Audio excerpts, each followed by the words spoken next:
You are listening to the Bold Dreams Held Loosely podcast, the go-to podcast for soul-led coaches, leaders, and healers. My name is Taryn Watts, and I am a master certified coach and the founder of the Mind Rebel Academy, an ICF-accredited coaching school where we train and support people to fully express their purpose through world-class coaching skills. Join me and fellow faculty member Michelle Theriault as we dive into the world of coaching and model what it looks like to live deeply examined lives.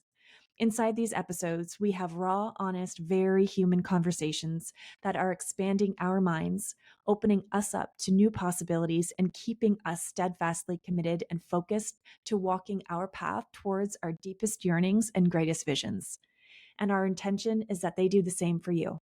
Enjoy. Part 2. We're back for part 2 of the conversation, Laura, we started on building a soul-led business. And so we had such a beautiful conversation. You asked such wonderful questions. And I remember at the end of that episode, you saying, oh my goodness, I didn't even get to like half the questions on my list. So we're back for part 2. Yes.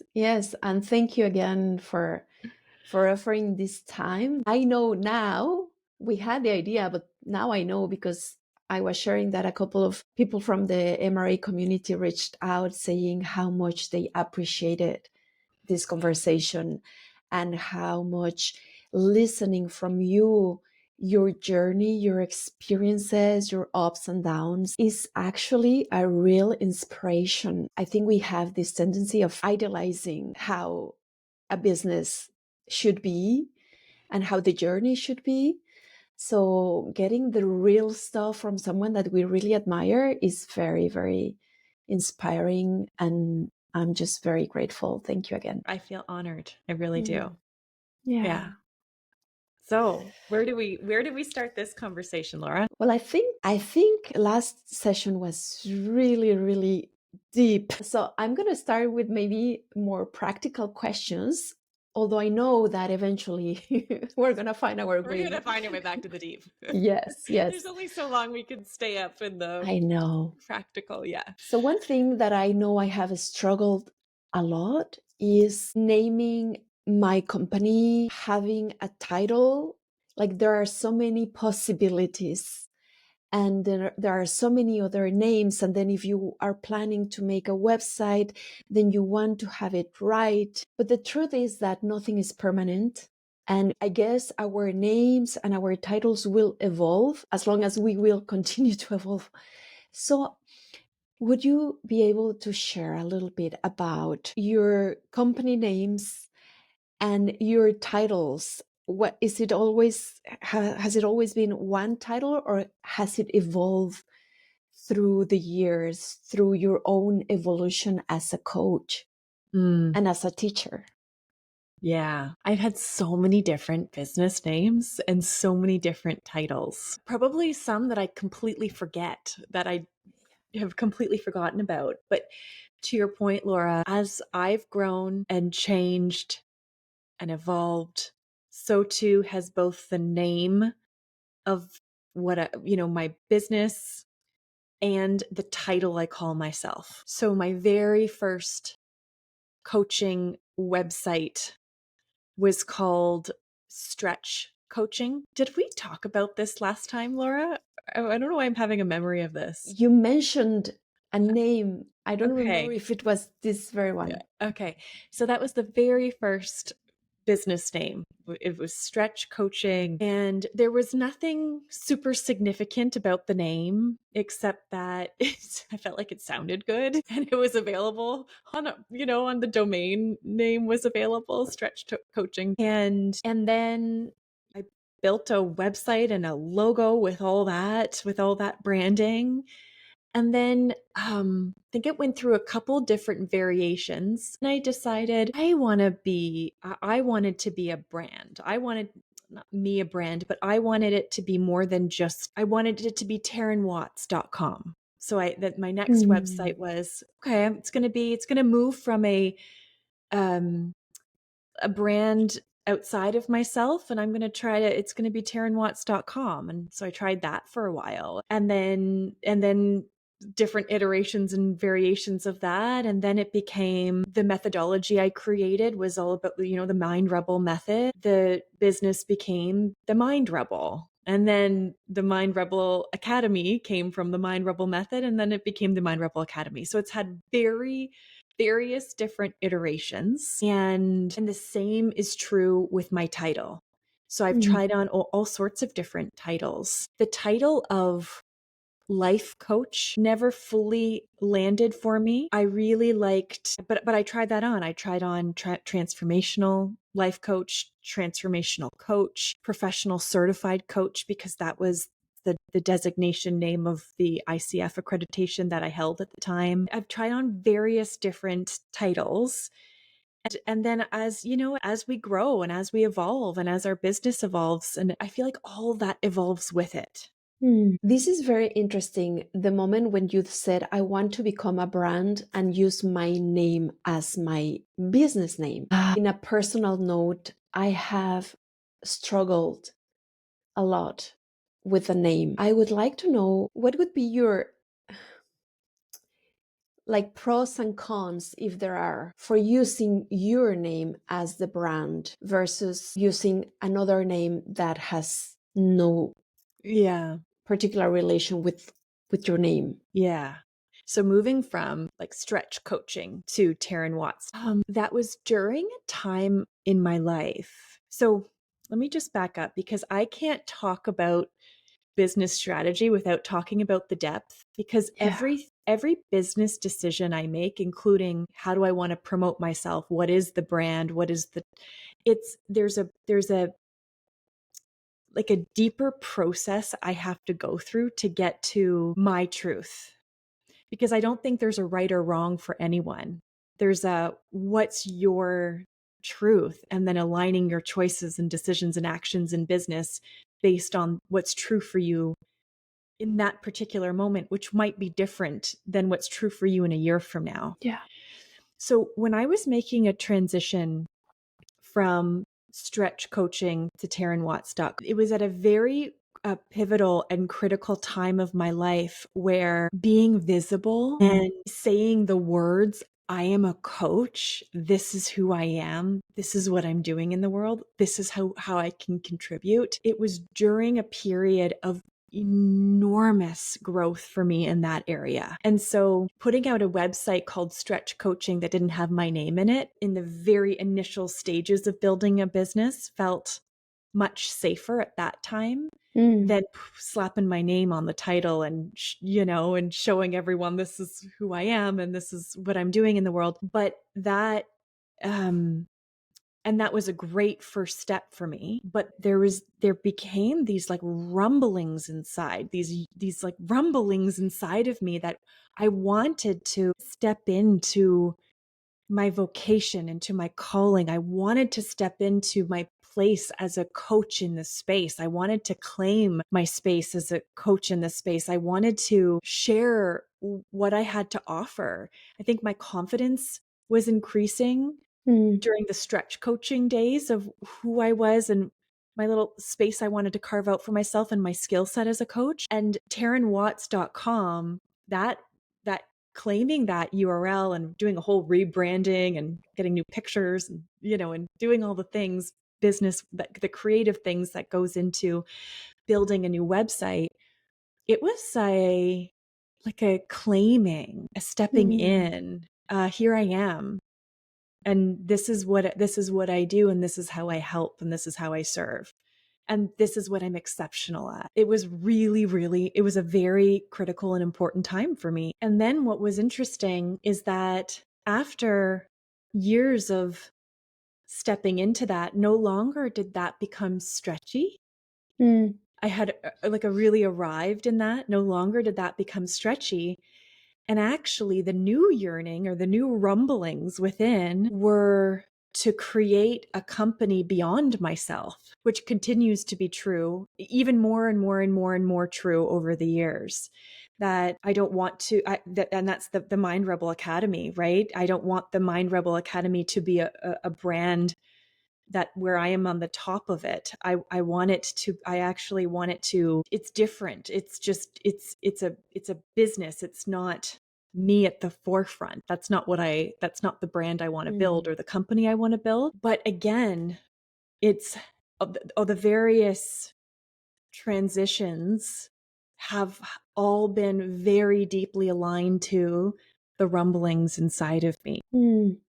Yeah. I'm just hearing you and connecting to the deep importance that it has to really go inside and connect to what is our yearning and what is it that we want to claim. Yeah. Otherwise, we're spinning our wheels. Otherwise, there's all sorts of different strategies and advice we could be taking and ways we could be positioning ourselves and things we could be doing. But if we're not first and foremost taking the time to connect with ourselves and those yearnings, those rumblings, those desires, it's just like, it's just spinning in circles and in circles and in circles. Yeah. Yeah, that's true. And, I want to point out something that has not necessarily to do with the business strategy, but I think there is also our spiritual degree. How can I say this? I've seen you for about 4 years now. That's the little time that I have known you. But I had the privilege of going through the Mind Rebel training and having you as my teacher every single week. And that was a gift that I will take forever in my heart. Then you yourself, you have been evolving, your business have been evolving, and you have been creating a wonderful team. So you are not the front face every time. So you can actually co-create with other souls and have this stronger force of the project. And actually that was one of my questions. When did it become evident that you needed to create a team? And how was that for you? Like, because I can imagine you carrying this precious thing that is your methodology, your vision, and then saying, I need to trust. I need to trust other humans to be able to deliver and to co-create with me. So when did I know I wanted to work? I think that working with a team and co-creating with a team is actually built into my DNA. It's built into my internal makeup of how I operate. I've never ever wanted to build something on my own. In fact, the pressure of having to build something on my own has always been almost too much for me to bear. And I sometimes I've gone through phases in entrepreneurship wondering, is that a weakness of mine? Is that do I need to become stronger to carry this pressure of just what it means to be an entrepreneur and the weight that can feel, the weight that you can carry as an entrepreneur? And the fact is that that's just not the way I want to build a business. It's not the way I want to play. It's not the way I want to create. So when did it become really evident? In my very first cohort, when what was happening was magical and incredible, and this business was growing, and I was walking around the world outside of the classroom feeling like I was carrying literally the weight of the world on my shoulders. And I just knew that solo entrepreneurship was just, it could be short-lived for me, but it could never be, there's no longevity in that. There's no sustainability in that for me. Going back to those rumblings and those yearnings, I yearned for a team. And not just the kind of team that sometimes you see, it wasn't just that I needed a virtual assistant and someone to manage social media and someone to help me do this so that I can keep rising. That's not the kind of team I yearned for. I yearned for a group of equals, like gathering around, and I wanted to co-create something with a group of equals, with people who are are are just as skilled as me in some areas and even more skilled than me in other areas. And I wanted to create in that energy. And so again, it wasn't just about people supporting me. It was, I'm not sure if I'm describing this right, Laura, but it was I wanted to co-create something that I could not create on my own with a group of humans that I deeply aligned with. Yeah, how I am receiving it is like shifting from your vision to co-creating a collective vision Yeah. of what you want to offer and how you want to serve. Yeah. Wow. And the shift, right? And that involved quite a shift, and it's still happening. That involved quite a shift because the very first team members I hired were people that I had just trained to become coaches. So there was a knowledge gap that I had to train and mentor people to get to a certain level of mentorship and teaching so that I could step a little bit back from certain elements of the MRA to focus on other strategic things. And so it's been quite a journey to get to a place where there's there is this incredible co-creation and there is this incredible collective vision. But moving from solo entrepreneur, that this is your vision, this is something you birthed into the world, this is the MRA, and the methodology is something I birthed into the world. And then to transition from that solo entrepreneur mindset to really like a true co-creation with other humans, where I'm bringing something, they're bringing something, we're each bringing pieces that make the whole. And it's something that I could never create on my own or even vision on my own because it's not just mine. And that's powerful. Yes.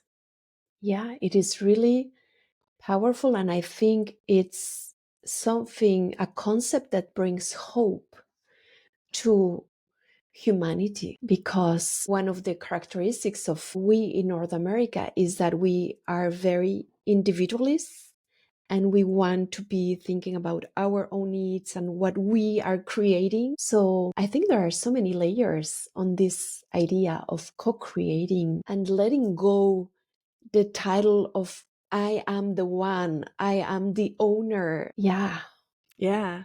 Yeah. I don't want to be the one. I don't want to be the owner. That's too much pressure. Oh, it's too much. It's too much. It's too much. I don't want to be, that's not what I want. I don't want that. I want to be part of a team that brings something incredible to life. I want to be part of that. I want to be part of the creation process. I want to see the team members that I work with. I want to see them in their fullest self-expression. Nothing makes me happier than to see that when they are teaching a class or mentoring students, and is an outlet for them to fully self-express and realize themselves and their purpose. And then the energy that just comes out of them and that I get to bask in just by them doing it. There is no greater feeling in the whole world for me than getting to see that. And I think that's the beautiful thing about people coming together in a collective vision, is every single one of us has unique gifts and unique abilities, unique perspectives. And to me, what being a leader means is helping each of the team members uncovering what their unique genius and special sauce is. And then how does that feed into the overarching vision of the business? And then my job just becomes pretty simple. How do I create more and more outlets for them to do that? Because that equals their joy and their role, and it also equals success for the business. You know what I mean? Yes. Yeah, absolutely. Now, for me, there is an element. I am a perfectionist in Mm. recovery. Yeah. Letting go and trusting that someone else can do the job as good as you would do it, or can maybe not in the same style, maybe not in the same way, but trusting that it will be okay and that it's fine to release control. It's not easy, at least not for Mm-mm. me. No, I hear you. It's not easy. It's not easy. So, what are your tips? What can you tell us about that releasing and trusting? I like slow and steady transition. Mm. That feels safe to me. So, and that might be, again, that might be different for other people, but for me, slow and steady transition. I heard a quote the other day from a marketing companies. I think it was just a reel on Instagram I saw, and the quote was, "Success loves speed." And I heard that quote, and I instantly went, "Ooh."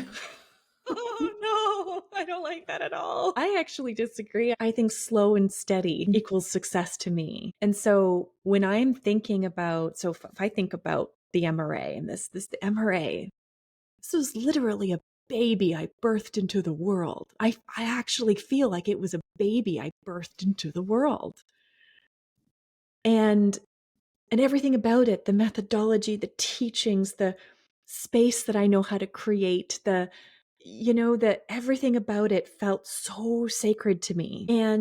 And so slow and steady in terms of, I think about when I actually had my own babies and my babies were born into the world. I was the first one to hold my babies, and I just wanted to hold them, and I wanted to nurse them all the time. I wanted to hold on to them. And then they became a little sturdier and a little less, breakable. And shipping them off to the grandparents' house for the night was like something you could do. And then it almost felt like there was a natural, as the business and your teaching grow, there is a natural evolution to, it's becoming something more solid and sturdy Mm. outside of my arms. And then it's about finding the people that you really trust, who you trust to nurture this. You trust, who see the sacredness of it, who believe in the sacredness of it, who are here for the right intentions, who want to who want to co who want to co-create with you, not for you, but with you, because they believe in a shared vision, in the shared vision that you've birthed into the world. And that's a hard process. And I think it's finding the humans that you energetically sync up to, and you intuitively feel called to, and they intuitively feel called to you, to nurture this baby, and to nurture whatever that is, a class, a teaching, or whatever it is. And then slow and steady, what it would it look like? And that's what I asked myself at every stage. What would it look like to prepare our first mentor coach to teach their first class alone? It's not Mm. throwing them into the deep end and letting them, it's in so much mentorship in the background, and so much preparation and getting them ready without being micromanagey. It's like, I see your potential. I see everything that you could be in this role. And my job is to help empower you to step into that. And sometimes that's messy. It's not perfect, but it's like the belief in this human Mm. that has decided to spend their life force energy co-creating with you, and not for you, but with you, because they believe in this shared vision or this shared mission. Yeah. That sounds like a beautiful process and journey, and also at the same time about being ready to take the risk. I think entrepreneurship is a lot about taking risks, like trusting that it will work, and that this co-creation with this other human, you're going to pour all your time, your energy, your love, knowing that it may be wonderful and it may not, Mm-hmm. right?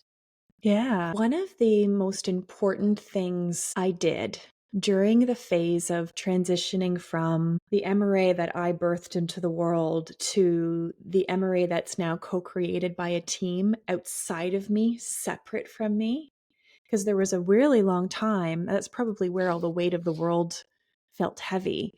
It was a long time where it really felt like I and the MRA were one. There was no separation. There was no Mm. distinction. Does that make sense? I don't know if that was just a me thing, but can you relate to that, Laura? Yeah.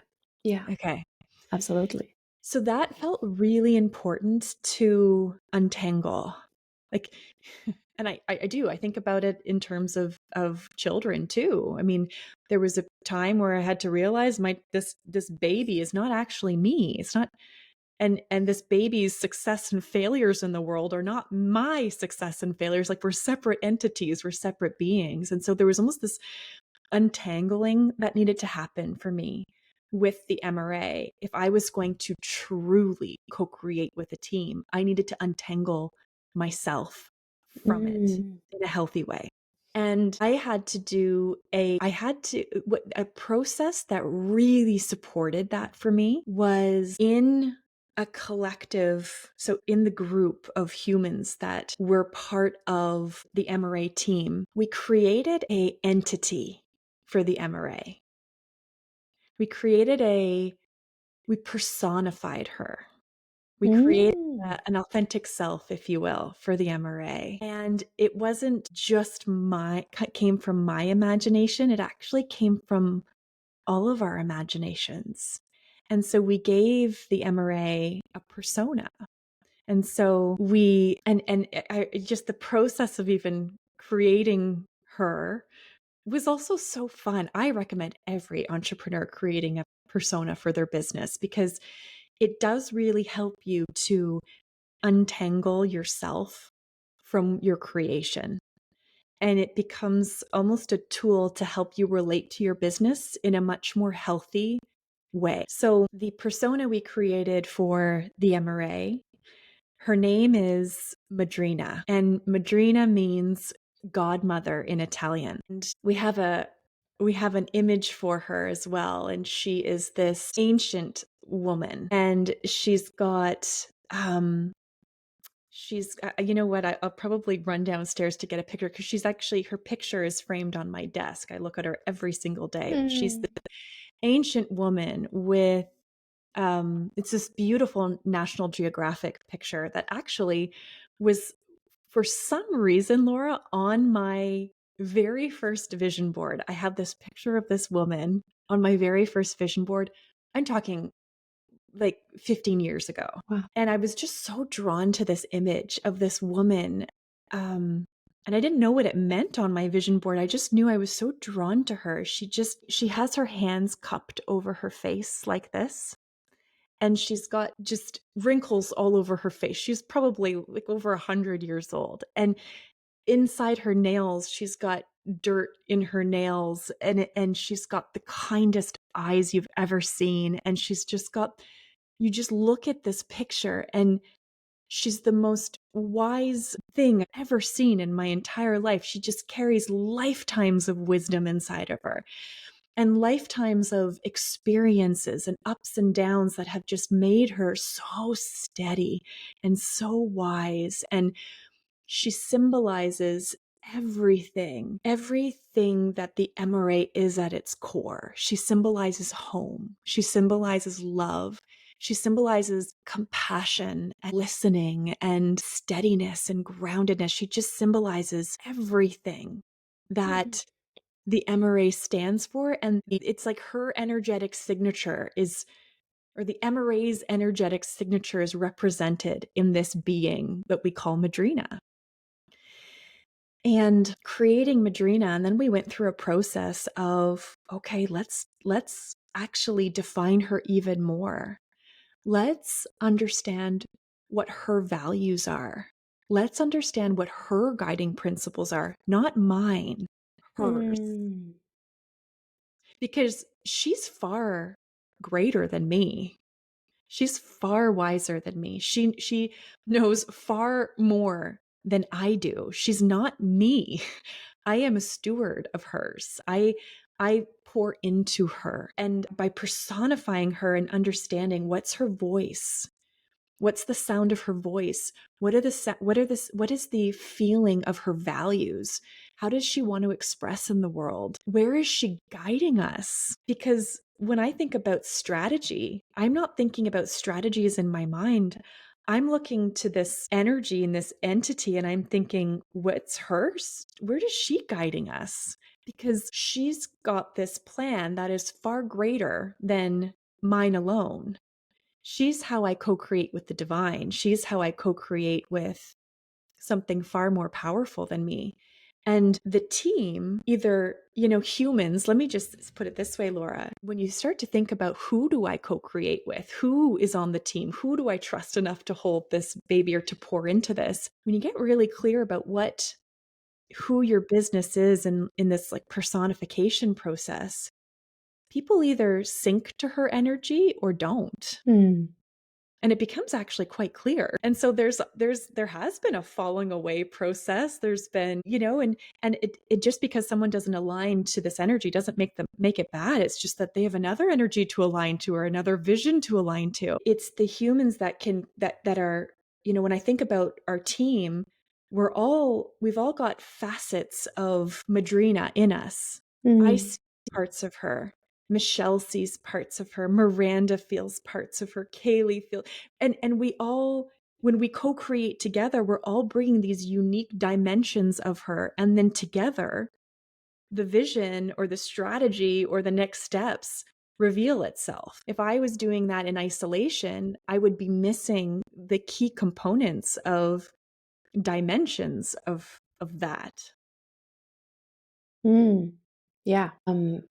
It creates like a sensation of deep foundation of what you are co-creating with your team. And I'm sorry, but I have to ask this question. Does Madrina have a rebel mind version? Oh, great question. That's a great question. So my answer to that question is no, but I have a rebel mind in relation to her. So let me explain this visual of Madrina, and I'm sure I've painted pieces of the visual, but this visual of Madrina goes beyond even her physicality. She's actually, I have this vision of her, and she is in a garden, and she is always by this beautiful tree in the garden. Like in the center of the garden, there's this gorgeous, ancient, massive tree, and it's hers. You just know it's her tree. It's just where she lives. She probably lives in the trunk of the tree. And I connect into her energy and into this visual every single day.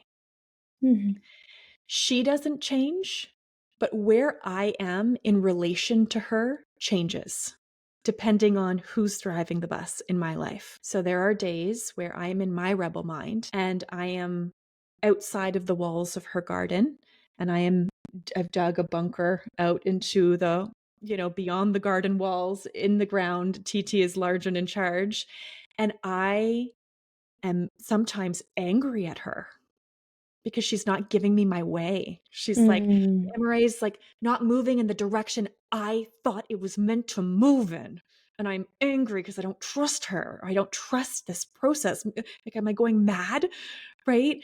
Where there are times where my guard, Brienne of Tarth, has taken over, and what she does in the garden is she's patrolling the gate of the garden because she thinks there's something to protect in there, that Madrina is, or she's in danger or something bad's about to happen. When I myself am in alignment and listening and connected to the energy of my soul and to this energy of Madrina, all my parts are in the garden, right? And my rebel mind is climbing the tree because she's 4 and she's free, and my guard's got her armor off, and we're all, home. So she is steadfast. She doesn't change. In fact, that's one of her, when we were discovering some of her qualities, she is, yes, all these loving aspects, but she's also absolutely fiercely steadfast in where she's going and what she's doing. So much so that there could be tornadoes all around, shaking things up, like violently shaking our world up to get our attention. And she is calm and steadfast. It's this kind of otherworldly motherly love where she's not moving or going anywhere. And who I am, or who each of us are in relation to her, that wavers depending on our internal worlds, but she is steadfast. I am picturing you and your team. I know almost all of you. And I think the beauty of this collective co-creation is also that you can allow yourself to show up either in your rebel, your guard, your authentic, but then the other members can help you to bring you back to your authentic so you can all connect to Madrid. Absolutely. Having a deep understanding of our own internal landscape and who my rebel mind is, my guard, my authentic self, who Mandy's rebel mind is, guard, authentic self, and the whole team, understanding that about each other allows us to have really brave, courageous, aligning conversations so that we can be that constant mirror for each other. And this personification of the MRA as a whole that we all are stewards to and we all serve creates this pillar. It's different. It just, as a leader of a team, it's not me. It just feels different. It is definitely a very unique vision and it feels different. And when I listen to all this process and all what happens in the internal universe of the MRA, then one can understand why it is so special to be part of it. And maybe that's a link for one of my next questions, which is choosing a niche for whatever your business will be. And on your website, you have a phrase that I love that says, "We are not for everyone, and we do not intend to be." That is something that deeply resonates with my own vision of my business. So I would like to ask you to share a little bit about that, like choosing that, and not only choosing, but claiming and saying it out loud. I may not be for you, and that is okay. Yeah. What a process that was to get to a place claim that, because that's not natural for me. My natural instinct is be for everyone, be relatable to everyone, don't exclude anyone. The broader, the better. Mostly because then you're not putting yourself in danger of being ridiculed or, but even just think about this conversation, Laura. Think about what I just shared. Yeah, I know. I'm laughing because it's true. There may even be some people listening to this who think that's the most ridiculous thing they've ever heard. Maybe they will refer you to a psychologist or something. Exactly. And then there are others who will listen to this and it will deeply resonate in their soul, and it might awaken something inside of them or give them an incredible inspired idea to do this for themselves that could literally change the way they relate to their business forever. And so there came a point where I had to decide. I just said I, but it wasn't I, it was we. There came a point where we had to decide that it's okay to not be for everyone.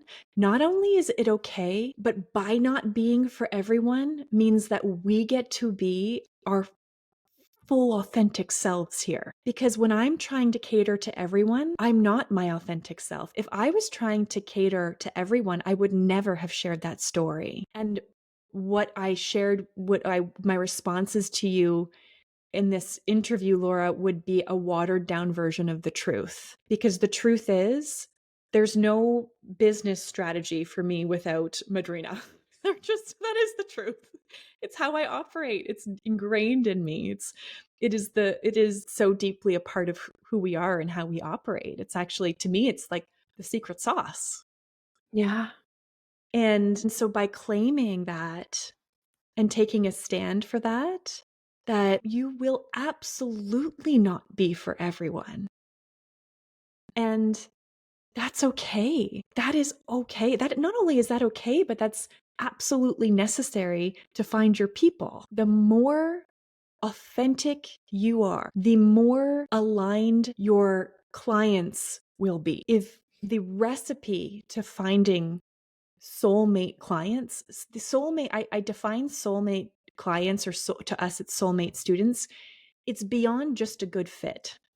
Mm. Like Laura, you were a soulmate student for the MRA. Mm. It was beyond just a good fit. It was like a kismet match. It was like a soul. Yeah. There you are, you know? Yeah. It's beyond the amount of soulmate students the MRA calls in.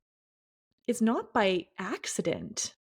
It's not by accident. It's incredibly intentional, and that can only happen because we're not for everyone. The more authentic we allow ourselves to be in our own self-expression, in our own way of doing things, in our own way of running a business, in our own way of teaching, in our own way of expressing ourselves, the more we perhaps repel Others. others and magnetically call in the people who are those soulmate matches for us. And that is when magic happens. That is when magic happens. I'm thinking of the internal process that you may have gone through to land there. What would be one thing that you have to let go? It actually felt at first dangerous to not be for everyone. It actually felt dangerous on multiple levels. Dangerous on the level of, ooh, am I, talking about niching? Am I going too narrow down a path? Am I dangerous? Is that going to impact, sales? Is that going to impact my family and our ability to pay our bills and ability to pay people on the team's bills, and all those things? So it felt dangerous. Like, it felt like a dangerous business decision, and it also felt dangerous personally to be so almost like bold as to say I'm not, and to claim we are not for everyone, nor are we trying to be, and to really, really claim who we are for. What it actually required is, it required courage, but it also required an incredible belief in what we have to offer. I think more than anything, that was the backbone. And now that I really think of it, because I've actually never thought of it until you asked this question, Laura, but I'm not sure we were ready to claim that in the first couple of years of business, because we were still cultivating the energy of, whoa, we are extraordinary at what we do here. We are incredible teachers of this craft. What we are doing is different than what other schools are doing. And I couldn't say that in the first couple of years of business. I knew it was special. I saw the transformations happening, and I knew something special was happening, but it wasn't until several years later where I could really stand in this and look at this team and look at the expertise here and look at the teaching here and look at the curriculum and look at everything we do and say, we are extraordinary. And that became a backbone. We are extraordinary, and we are extraordinary for the people who are soulmate students for us. We might not be extraordinary for everyone. In fact, we might have, if we had the wrong fit come in, they'd probably think we weren't extraordinary. And that's happened before, right? We've actually gotten pretty refined in our process of how we bring students in to ensure that their soulmate student fits, because that's really important in the space that we create. But I think that internal backbone, that internal confidence is like of the utmost importance to really claim that. I want to show you something. It's been hidden by my plans, But I have this book by Sabine Selassie called You Belong. And I think that thing that makes us feel the danger of choosing and saying, this is who I am looking for, is our fear of not being able to belong. And that is a primary need of us humans. That is one of the main fears that we all carry, not belonging, not feeling that we are part of. So I think it's just such a brave action and empowering. It's making me feel like goosebumps all over my body by listening to your own process. Laura, can I ask you a question? Yeah. What does it make you want to claim? More than claiming, I feel like I am sinking, that I have been sinking in, and I don't know if the right word, finding my real space and place, because for a long while I wanted to be for everyone, just as you described. I wanted to be for everyone, and I wanted Reiki to be for everyone, and I would accept no matter who in my workshops. But then I understood that I am not for everyone, that I have something extraordinary, but it's not for everyone. My style, my vision, my perspective is not for everyone. So the last 2 years, maybe, I have been grounding myself in that space. And many times I have referred potential students to someone else. It just happened last week with a dear friend of mine who wanted to work with me in a one-on-one process. And it felt really as a blessing to be able to say, at least at this time, I am not what you're looking for. And offering her options so she can maybe find the right experience. So I don't know if I am claiming anything, but I am feeling like the truth running through my body and my heart right now. And it felt really, when I read that in your website, I don't know, it was like a sparkles going through my body, because I said, yeah, they are not for everyone, but they were for me. And they were amazing. Yeah, yes. It also takes courage to trust the instinct or the intuition, the knowing that I'm not for this person, and knowing, and also it takes a sense of humility to not make that wrong. It's not we're not for everyone. Exactly. And Yeah. if you are not this, we're not for you. It's not that.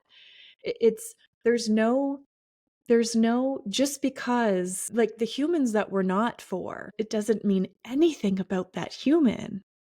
It doesn't mean they're less evolved and they just don't get it, or they're not, like, that is all ego talking. That's all ego stuff. Like, strip away the ego and just think about just, of course we can't be for everyone. Of course, the energy that I emit in the world, just as a human, in my most authentic self, is not going to attract every other human in the world. Like, it absolutely cannot.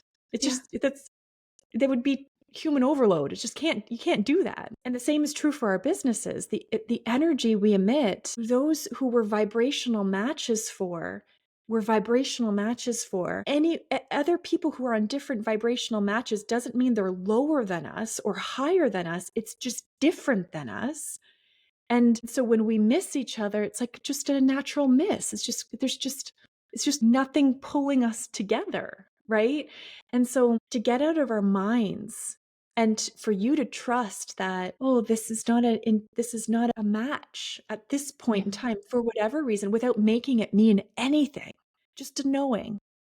And then to trust yourself and to trust your intuition enough to refer business elsewhere is such an act of courage, because it would be easy. The strategic thing to do would be, of course, take the sale, of course, take the student, of course, do the thing, because there's money on the other end of it, or there's a sale, whatever it is. The harder thing to do is to be so in tune with you and who you are and what you have to offer and where and who you can do your best work with without making it mean anything else about the other human. But each one of us have these gifts to give. You have a gift to give. And in order for you to fully express yourself through your gift, the human on the receiving end of that, it needs to be a match to receive you. Or else it just doesn't feel as good. Yeah, absolutely. And I think a word that comes to me is integrity. And as a teacher or as a coach, or no matter what is our profession, but having that integrity of honoring our clients' truth and our own, because sometimes we may be ready to say yes to a client just for the sale because you know that you need to pay your bills. So if you say no to that client, then there is going to be less revenue. But then you're not respecting yourself, I think, in what you really know that you want to offer, in the way you want to offer it. And then you're not respecting the integrity and the authority of your client to really offer to listen what they are looking for. What are they really aiming or yearning for? So you can feel in your heart, am I the right match or not? Yeah. So I love what you're saying, Taryn, about this being humble and letting ego aside and just in a very honest way saying, I may not be for you, and that is okay. I always say there's only one thing worse than not getting the sale, and Yeah. that is getting the wrong sale. Oh yes. Oh yes. Right? Because and not wrong because the person was wrong, but to your point, wrong in that what you have to offer was not a match for what they want in their life or what they're yearning for, what they need. And so if that match happens anyway, it's out of integrity. And that will translate into the relationship. It will translate into the rest of the engagement. And it won't feel good because you'll be trying to twist and turn yourself in a way to fit what they need, or you'll deliver what you deliver and it just won't exactly fit what they need. And so again, there's that's the hard part. That's hard. Yes. Yeah, Yeah. absolutely. And again, it takes a lot of courage and a lot of inner work, right?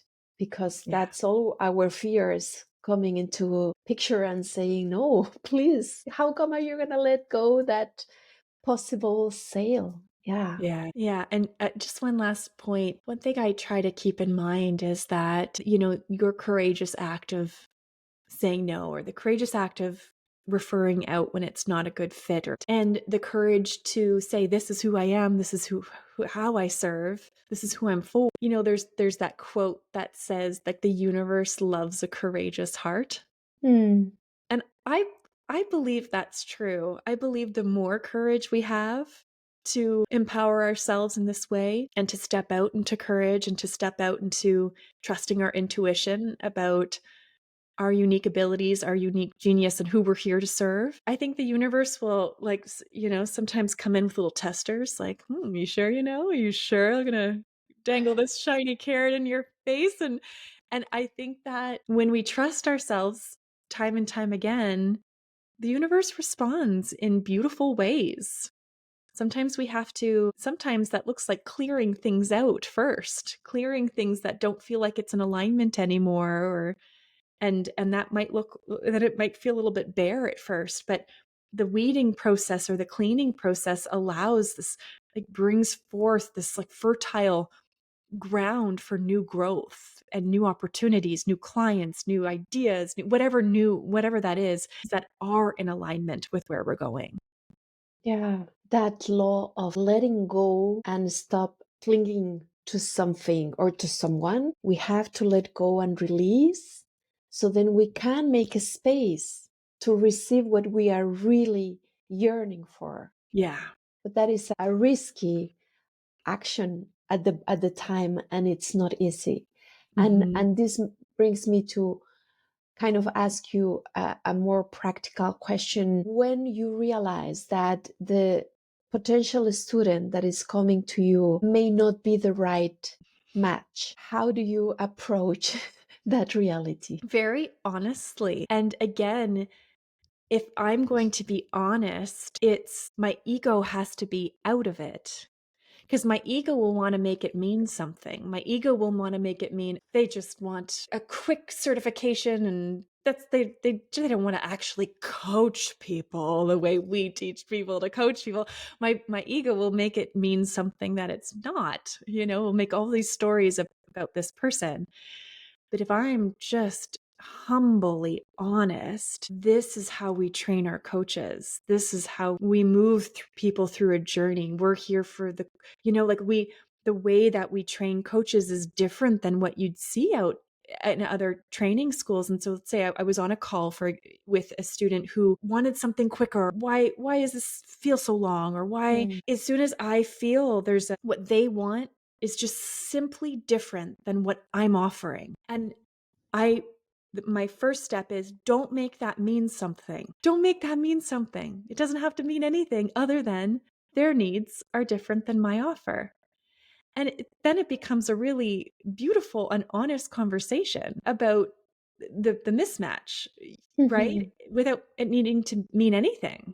And in which case I might refer them to another school that can do it quicker, is that I might know someone who could help them with what they're looking for. So that's one example. Laura, I'm curious if you have another scenario you wanted to kind of play through, that something that you could encounter, because I know I'm talking about students and teaching, which is a little bit different than coaching. Or is there another scenario that you have in mind? Well, the one that I was mentioning a couple of weeks ago, a dear friend of mine reached out saying, I may want to do a one-on-one coaching program for about 6 months, because my offers are either 3 or 6 months. But then she mentioned, this is specifically what I want. And then I said, okay, that is fine. So this is what I envision. We can work this, but know that by working these, then there will be like a natural development of what you are going to be working. So we cannot just say, okay, we're going to have 6 sessions and that's it. There needs to be integration. There needs to be space to go deep, because when we work with our body, there was going to be a lot of somatic work. So when we work with our body, we never know what will arise, right? We never know if there will be trauma that will come to surface. Don't know if stuck emotions or our inner child. So then I just take a moment to ask, probably as you taught us, some powerful questions to say, okay, money aside, availability aside, what is it that you're really looking for at this moment? Because maybe if you just want to explore a little bit your connection to your body and not going really deep, there are other options. And I actually happen to know a great option of groups in a group setting that I did myself, and I loved it. So I said, maybe at this time, this is what you need, because in my case, it's not on the surface. My work is deep. That is what one of my qualities, if I can say that. That is your superpower. That is your unique genius, your unique ability. That is something that is how you express your work in the world. Yeah. Thank you for saying that. Yeah, it's true. And I cannot not go deep. That's why, for example, now my sessions, I used to offer 60-minute sessions or 90 minutes. For me, 60 minutes are not enough. And it was hard, because then it was like investment decision. Okay, so many people may say no to me because they don't have the cheaper option. But I had to say it's okay, because I end up still going for the 90 minutes, but I'm not being paid for. Right. And then the client is not expecting to go that long or to go that deep. So now I really take the time to say, what are you looking for? What are you willing to explore? And knowing that my work is going to bring them deep. So it's easy to know if the person is the right fit or Mhm. not, or mainly if I am the right fit for them or not.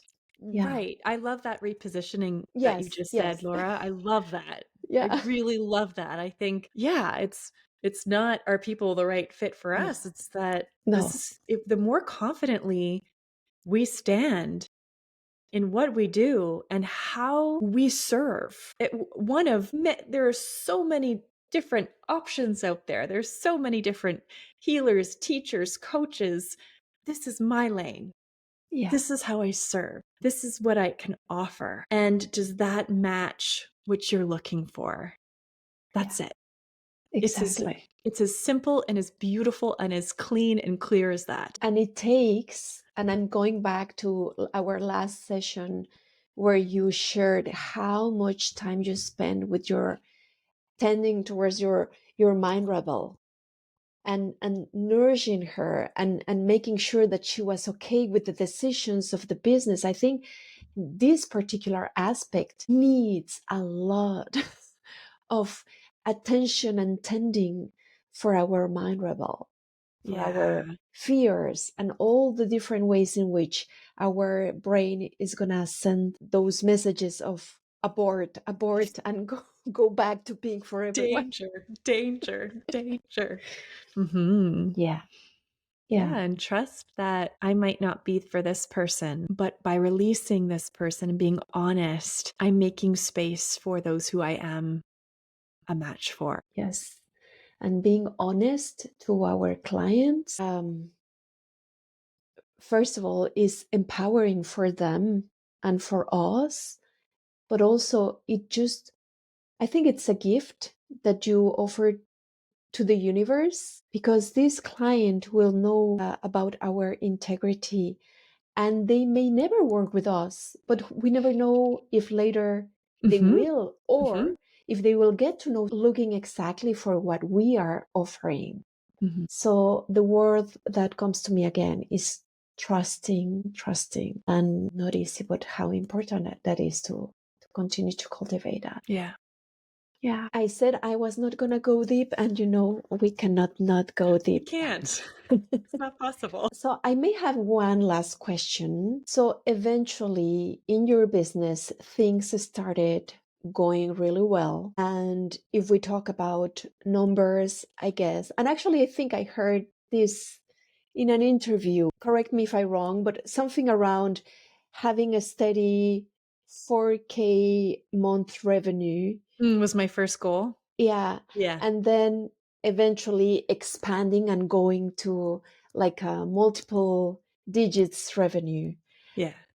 I wonder if you have ever connected with this particular fear, not about I'm not going to be able to succeed, or it's not going to happen to me, but actually fearing that it would happen, that you would get that success, that you could arrive where you have dreamt of.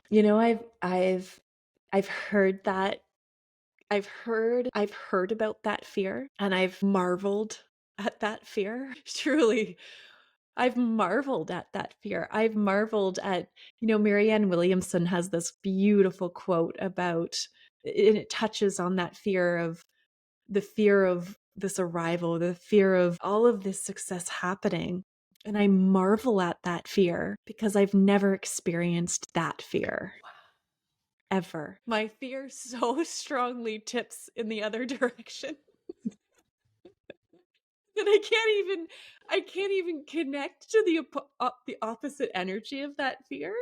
It's just my mind rebel walks around the world thinking something catastrophic is about to happen at any moment. And so I have never been able to connect to that energy, or that the fear, that the energy of that fear, but I have been fascinated by it Mm, in this way of like wondrous, like, oh, what a wonderful fear. That's how my little mind rebel, who worries about just the complete the opposite opposite. happening. But I often think about, wow, like what a fascinating, I shouldn't say wonderful, but what a fascinating fear that I don't think I've touched. Wow. Can I share something? Oh, of course. I have connected to that fear. And that's why I am asking. But what I want to share is that the very first time that I became aware of this fear is when I was doing my coaching training with you.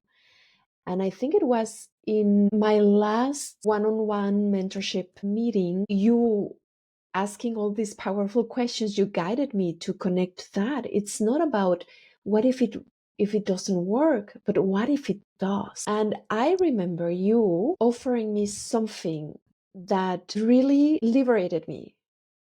Who would that serve for you to stay small? Who would beneficiate for you playing small? Because at the time I was afraid, because I had already a steady community. And then if I became really successful and like my business would grow, I may be judged. And then if my pricing would shift, then I would be judged. And again, I wouldn't belong anymore. So that question that you asked me, would that serve them?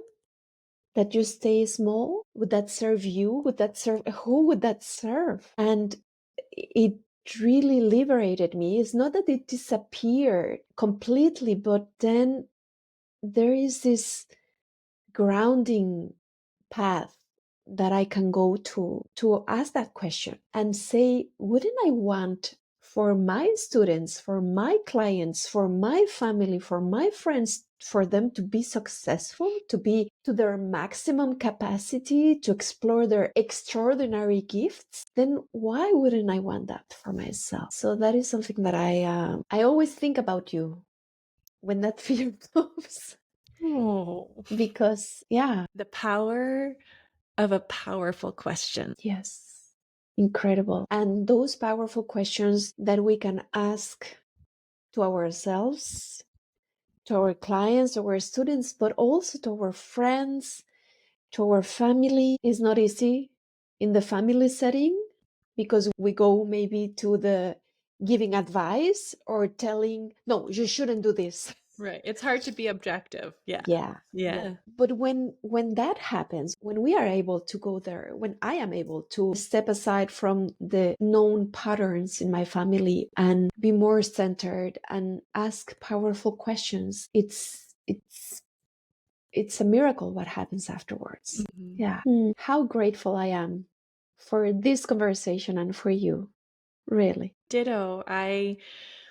This topic of beyond entrepreneurship, it's actually the topic of vocation and how people express themselves through the outlet of vocation. I think it is the topic I could probably and be inside of the creation of and the discovery of the most in the entire world. This is probably my most passionate topic because this outlet, the average person spends 1/3 of their lives in their work. 1/3. That includes sleeping time. 1/3 of your life is That's devoted huge. to your work. And so the power this outlet has, the outlet of vocation, career, whatever you want to call it, has in the overall well-being of our lives is just massive. And so I love this topic because the reason I have found so much joy and fulfillment in my role in the MRA is not because on paper I've created a successful business. That's not the reason. The reason I feel joyful and filled with purpose and meaning in my role in the MRA is because I have created an outlet for myself to be wildly creative in and fully self-expressed in. And that's joy, that's purpose, that's meaning.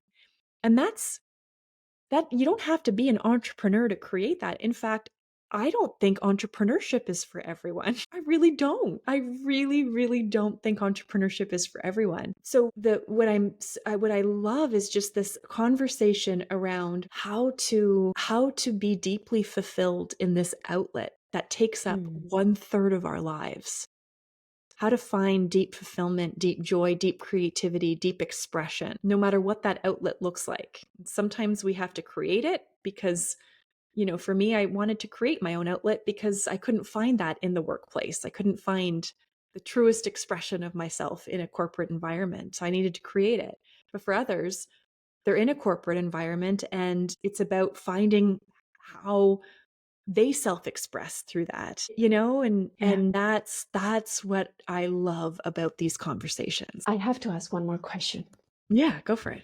You are about to start the new iteration of the Mind Revel coaching training, where you have added like an additional chapter Yeah.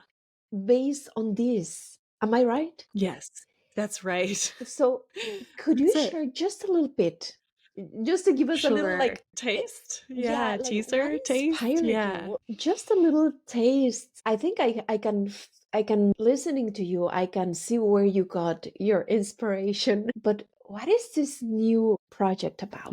Yeah. When I think about why we do what we do at the MRA, we aren't just teaching coaches to have a career in coaching. That's not the deeper meaning behind what we're doing. Mm.